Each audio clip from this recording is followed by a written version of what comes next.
Kining panahon nga ang putling ebanghelyo gihagis sa mga hiwi nga pagtulunan. Kinahanglan mo barug ang mga tinun-an ni Kristo sa pagpakigbisog sa paglaban sa pagtuo, nga magkausa ug alang sa tanang panahong gihatag sa Dios ngadto sa iyang katawan. Maoy hinungdan nga namugna kining tulumanon ang putling ebanghelyo. 30 minutos nga pagsabwag sa tinuod nga ebanghelyo. Kauban ni Pastor Jeremias Hangad, ang putling ebanghelyo. Tulumanon nga gihatod kaninyo sa Herald of Grace Radio Ministries Philippines. Ang putling ebanghelyo. Ang putling ebanghelyo.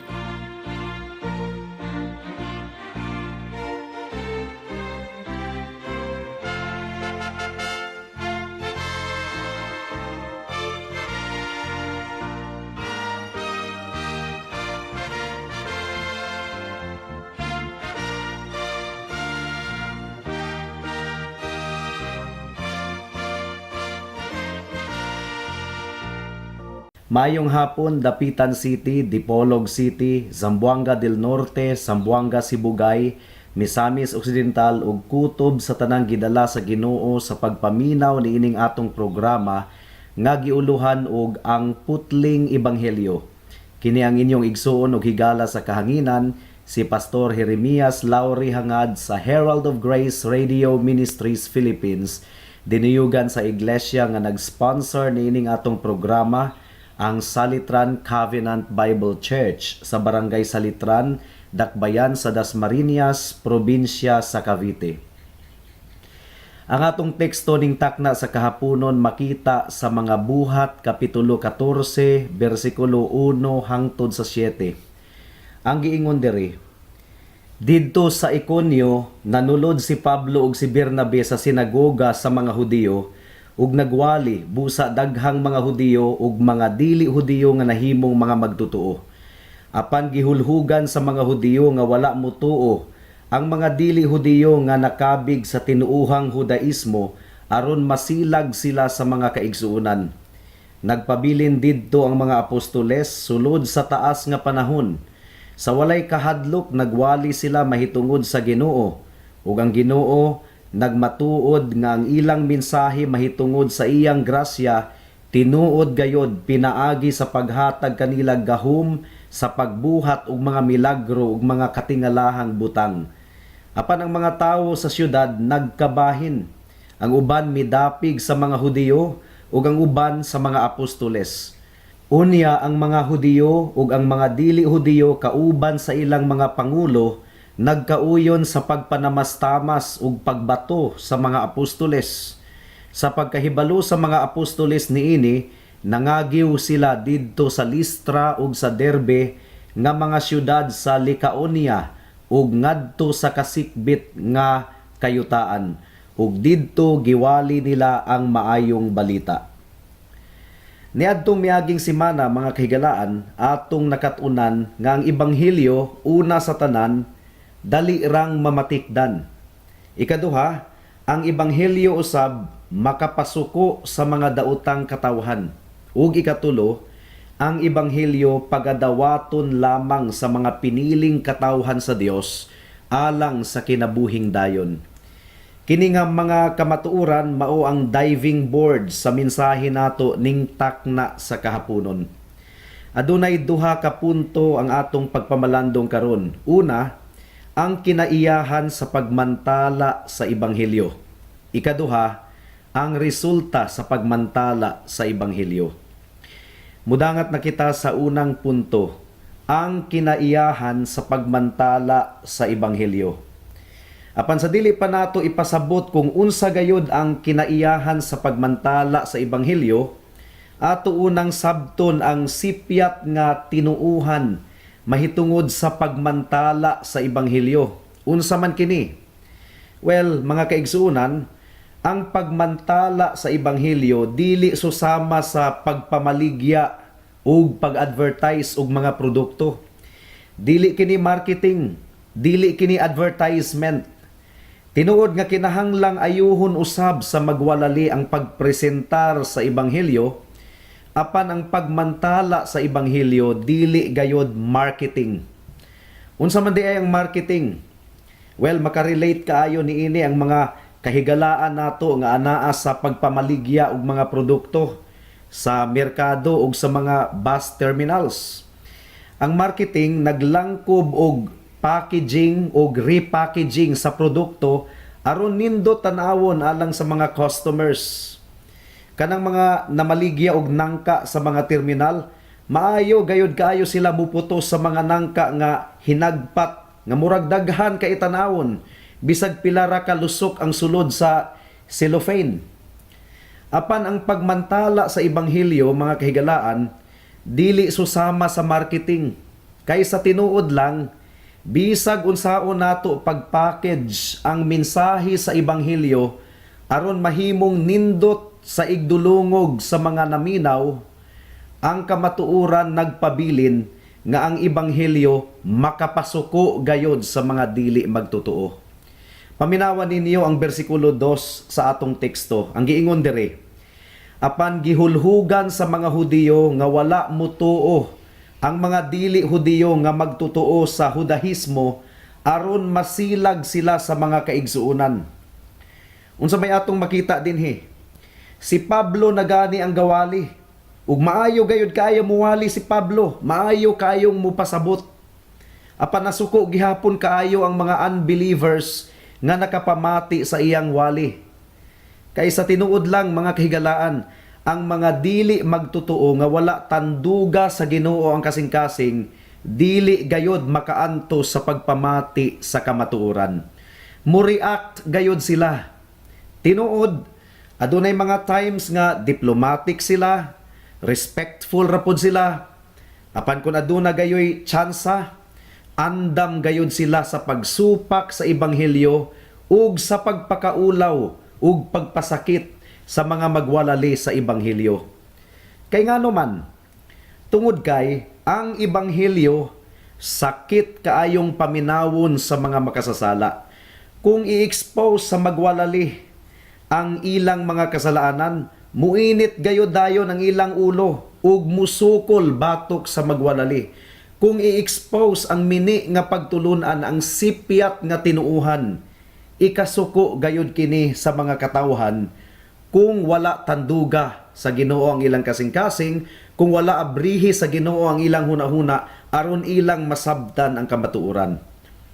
Apan dili kana ang reaksyon sa mga tawo sa mga mini nga magwalali. Daghan man kayong mga mini nga magwalali sa atong kapanahunan karon. Tanawa si Kibuloy nga nag-angkon nga siya kuno ang appointed son of God alang sa mga hintil. Iyag yung giangkon nga siya kuno Ginoo. Siya kuno si Jesus alang sa mga hintil. Naabay na suko kang Kibuloy? Wala. Mukatawa lang ang mga tawo sa iyang mga ilusyon.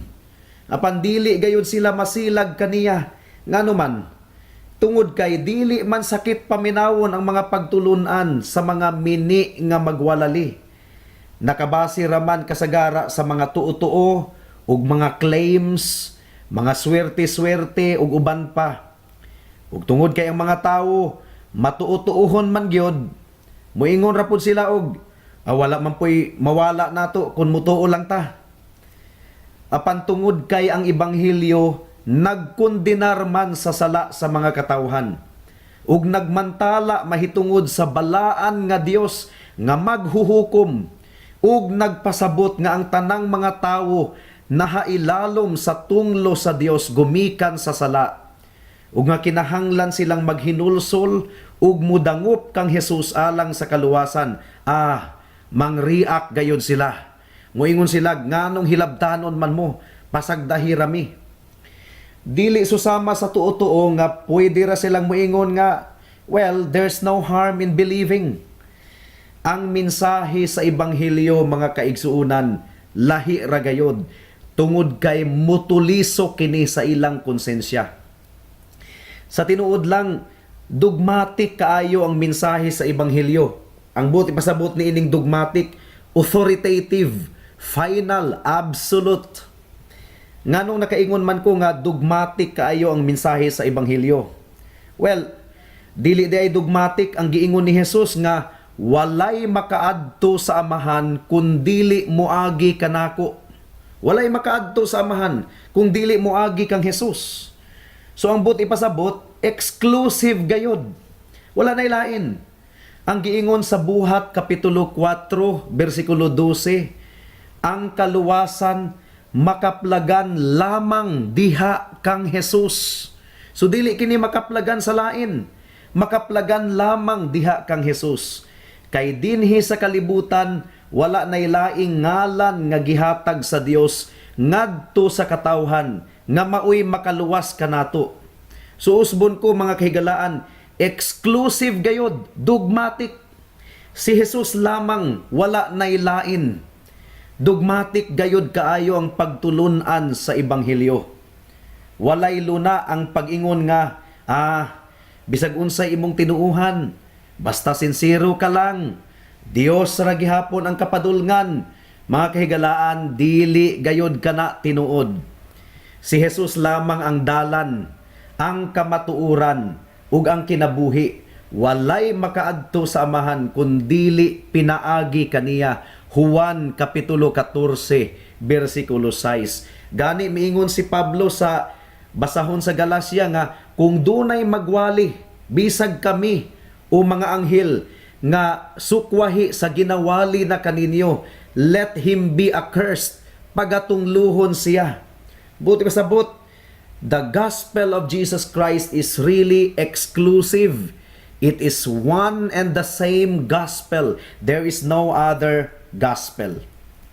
Ug tungod kay dogmatic man ang ebanghelyo, nagsugo kini sa mga katawhan nga mutalikod sa ilang mga hiwi nga tinuuhan mahitungod sa kaluwasan.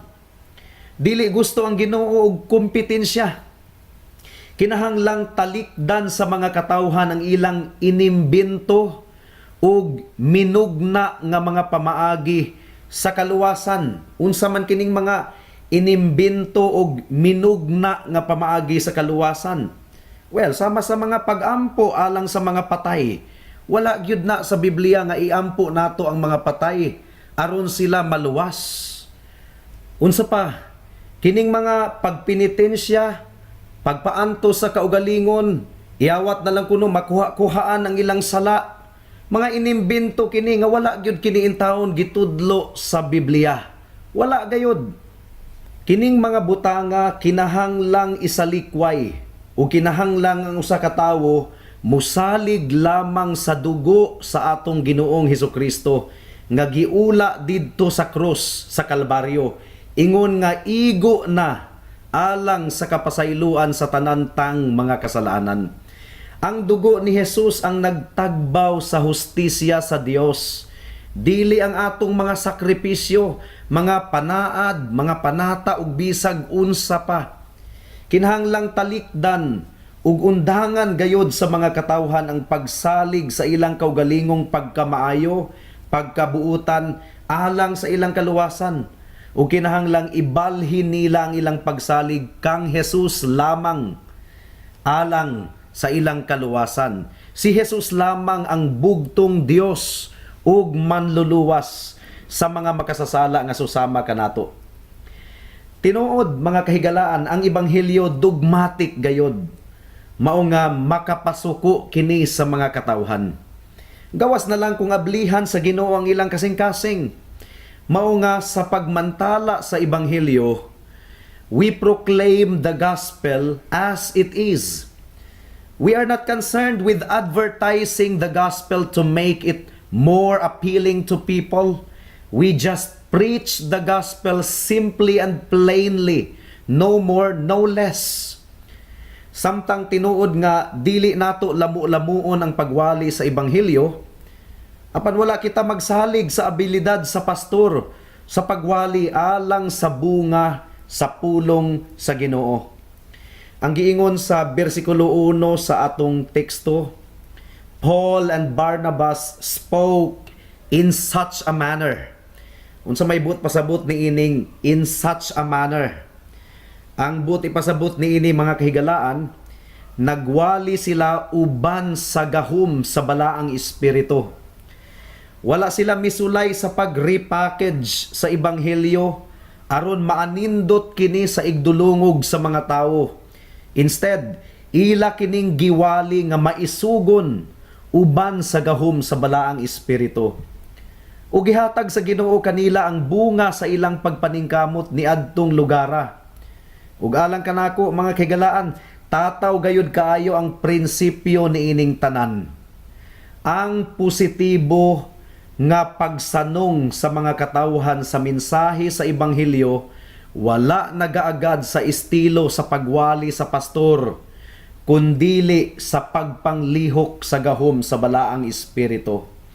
Ug mausab kini ang akong pagampo karon nga samtang nagwali kita dinhi sa kahanginan, ang balaang espiritu magapanlihok sa kasing-kasing ug hunahuna sa mga tigpaminaw karon. Sa bersikulo 2 sa atong teksto, nakita nato nga adunay mga pag-alkontra sa mga pagwali ni Pablo ug ni Bernabe. Apan atong mabasa sa bersikulo 3 nga nagpabilin didto ang mga apostoles sulod sa taas nga panahon sa walay kahadlok, nagwali sila mahitungod sa Ginoo ug ang Ginoo nagmatuod nga ang ilang mensahe mahitungod sa iyang grasya tinuod gayod, pinaagi sa paghatag kanila gahom sa pagbuhat ug mga milagro ug mga katingalahang butang.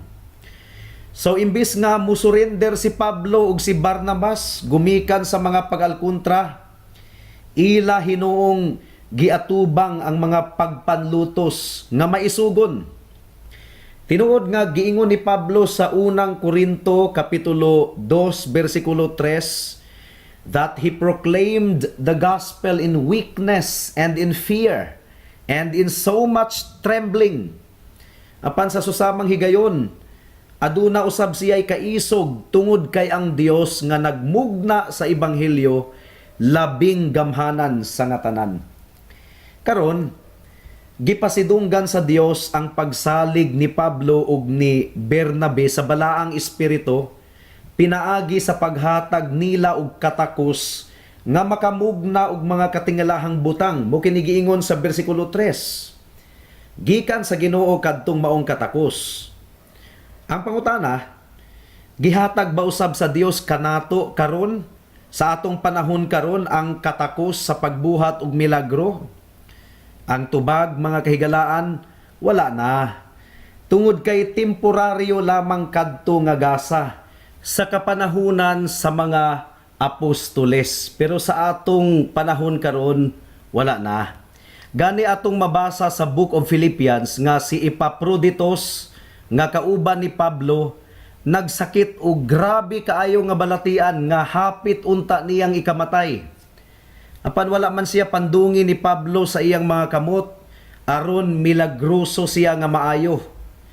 Bali, naayo lang siya naturally without any instant miracles involved. Sa atong kapanahunan karon, nagmugna pa ba ang Ginoo og mga milagro sama sa kaayuhan sa grabe kaayo nga mga balatian? Well, the safest way to answer that question is God still heals sicknesses and diseases, not by means of supposed miraculous works of some gifted persons, but in response to the prayers of His people. Nag-ayo gihapon ang Dios og mga balatian karon, isip tubag sa mga pangaliya sa iyang mga katawhan. Ug dugang pa, syempre, milagro gayud kaayo kung adunay makasasala nga gitandog sa Ginoo ang ilang kasing-kasing, naghinulsol sa iyang mga sala, nakadawat sa grasya sa Ginoo sa kaluwasan, ug nakabaton og kabag-uhan sa kinabuhi. Milagro gayud kaayo nga ang mga palahubog, sugarol, makighilawason, madinumtanon ug uban pa mabag-o ug magkinabuhi ng balaan. Ug mao gayud kini ang mahitabo sa tanang tinuod nga makaila sa Ginoo. Bisan pa kanimo higala kun muduol ka lang sa atong Ginoong Hesukristo. Mudangat na kita sa ikaduhang punto, ang bunga sa pagmantala sa ebanghelyo. Unsa man ang bunga sa pagmantala sa ebanghelyo? Well, sumala sa atong teksto, adunay pipila nga mituo ug ang kadaghanan wala mituo. Some believed, but the majority rejected the gospel message. Dili na ta makuratan ani, mga kahigalaan. Tungod kay si Jesus na gayud mismo ang nagpahibalo kanato nga huot kuno ang pultahan padulong sa langit ug jutay ra ang nakasulod niini. Apan luag ang ganghaan padulong sa kalaglagan ug daghan ang nakasulod niini. Mateo kapitulo 7 bersikulo 13 hangtod sa 14. Atong basahon ang giingon sa ikaduhang Korinto kapitulo 2 bersikulo 15 ug 16 mahitungod sa pagwali sa ebanghelyo. Ang giingon diri, kay sama kita sa alimyon sa insenso nga gisunog ni Kristo alang sa Dios. Mga limyon kini ngadto sa mga linuwas ug niadtong nangalaglag. Alang niadtong nangalaglag mao kini ang baho nga makamatay. Apan niadtong ginaluwas mao kini ang kahumot nga makapabuhi. Busa kinsa man ang takos sa maong buhat. Ang ebanghelyo, mga kahigalaan, makapabahin gayod sa mga katawhan. Ug tungod kay ang ebanghelyo mas hait pa man kaysa espada nga duha ang sulab. Hait kaayo kini nga mubahin sa mga katawhan sa tibuok kalibutan sa duha ka bahin, magtutuo ug dili magtutuo. Apan mas daghan gayod ang dili magtutuo kaysa mga magtutuo, usbon ko, mas daghan ang unbelievers kaysa mga believers. Hinaot nga mahaapil kamo, mga kahigalaan, sa jutay nga hugpong sa mga magtutuo. Lapad kaayo ang dalan padulong sa kalaglagan ug daghan ang nagasunod niini. Lapad kaayo, buti pasabot, sayon ra kaayo ang dalan. Anaa gihapon ang mga bisyo, mga kaulag, mga kahakog ug uban pa. Apan relihiyoso gihapon kuno sila. Mao kini ang mga simbahan nga okay lang ang pagpakasala. Miyembro gihapon sila sa maong relihiyosong kahugpungan. Luag lagi kaayo, sayon ra kaayo. Sukwahi sa dalan padulong sa kahimayaan nga sigpit ug lisod kaayo, tungod kay dalan man kini sa pagkabalaan ug daghan ang dili ganahan niini. Mudangat na kita sa mga aplikasyon. Alang sa mga magtutuo, dili na kita kinahanglan pang matingala kung makasinati kita og mga panglutos sa atong pagsangyaw sa ebanghelyo. Si Jesus na gayud mismo ang nagpahibalo kanato sa Juan kapitulo 19 that the world will hate you without a cause. Kung gidumtan sa mga katawhan si Jesus mismo, dumtan usab nila ang mga disipulo ni Jesus. Busa magpadayon lang kita sa pagmantala sa ebanghelyo, taliwala sa mga paglutos nga atong masinatian. Adunay korona nga nagpaabot kanato kung kita magpabiling matinud-anon sa pagpangalagad sa Ginoo. Alang sa mga dili magtotoo, baliktad ang mahitabo sa adlaw sa paghukom. Kung nagmalampuson ang mga katawhan sa pagpanlutos sa mga katawhan sa Ginoo sa atong panahon karon, baliktad gayud kaayo ang mahitabo sa adlaw sa paghukom. Tungod kay si Kristo nga ilang gisalikway o gitamay, maoy mulingkod sa iyang trono, isip maghuhukom sa tibuok kalibutan. Ug muhukom kanila ug mutambog kanila sa walay katapusan nga pag-antos didto sa impyerno. God's people will ultimately be victorious. Pamalandungi kini higala. Dili gayud ikaw makapildi sa atong Ginoo. Wise lang gayud kaayo nga musurinder ka sa atong Ginoong Hesukristo. Maghinulsol sa imong mga sala ug mudangop kang Jesus alang sa imong kaluwasan. Muluwas si Jesus. Dili siya mubalibad sa tanang muduol kaniya. Busa duol kang Jesus karon higala, samtang aduna kapay higayon. Ugma, basin ug wala na. Hangtod din hilang kita taman sa atong pagtuon karong taknaa, tungod kay wala na kitay oras pa. Ako kamong padayon nga giimbitar sa pagpaminaw ni ining atong programa matag Sabado, alas 4 hangtod sa alas 4:30 sa hapon dinhi sa Radyo Bibo. Daghang salamat.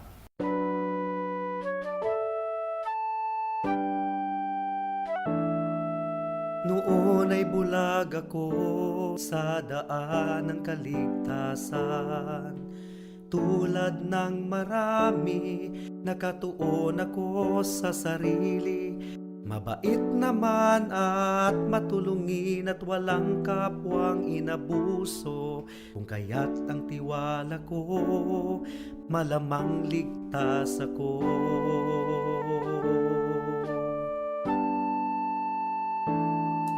Ngunit ang isipan ko'y binuksan ng Panginoon.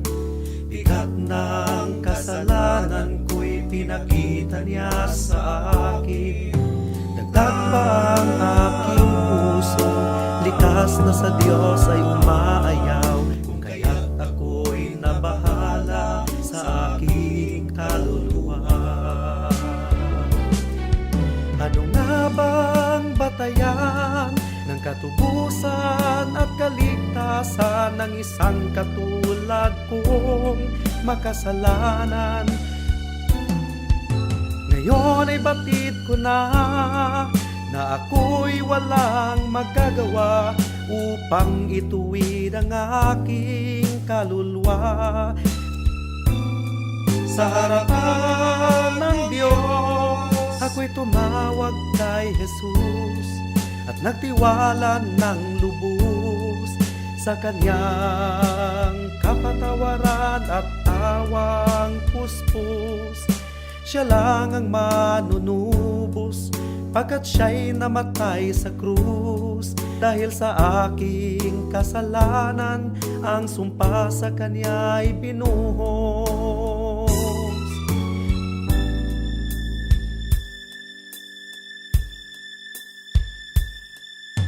Ngayon ay tiyak ko na ang aking kaligtasan, aking nararanasan, tunay na kapayapaan. Ang puso ko'y binago niya, ang buhay ko'y inayos niya. Purihin si Jesus sa dakilang biyaya niya. Ang puso ko'y binago niya, ang buhay ko'y inayos niya. Purihin si Jesus sa dakilang biyaya niya. Ikaduhang Timoteo, Kapitulo 4. Sa atubangan sa Dios ug ni Kristo Jesus, nga mao'y maghukom sa tanang tao, buhi o patay, tungod kay mubalik man siya aron paghari. Awhagon ko ikaw, pagkugi kanunay sa pagwali sa mensahe sa tanang panahon gayod. Daniha, badlunga, dasiga ug tudloi uban sa pagpailob ang mga tao. Muabot ang panahon nga ang mga tao dili na mamati sa matuod nga pagtulunan. Ang ila na hinuong gusto, mauna lang ang ilang sundon, ug magtawag silang daghang mga magtutudlo nga magsulti kanila sa buot nilang madungog. Dili na sila mamati sa kamatuoran, kundili sa mga tinumo-tumo nga mga sugilanon. Apan kinahanglan nga magpugong ka kanunay sa imong kaugalingon. Antusa ang mga kasakitan, buhata ang katungdanan sa usa ka magwawali sa maayong balita, ug tumana ang imong buluhaton ingon nga sulugoon sa Dios. Kay bahin kanako, miabot na ang takna nga ihalad ako ngadto sa Dios. Panahon na nga mubiya ako ni ining kinabuhia. Gihimo ko kutob sa akong maabot ang pagpakiglumba ug natapos ko gayud kini.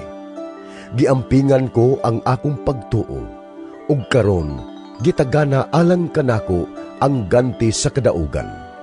ang purong-purong sa pagkamatarong nga niadto niyang adlawa iganti kanako sa Ginoo, ang matarong nga maghuhukom. Og kini dili kanako lamang kundili sa tanan gayud nga nagpaabot sa iyang pagpadayag. Alang sa dugang nga mga pangutana, mahimong mo text kang Pastor Jeremias hangad sa 0935 744 3030.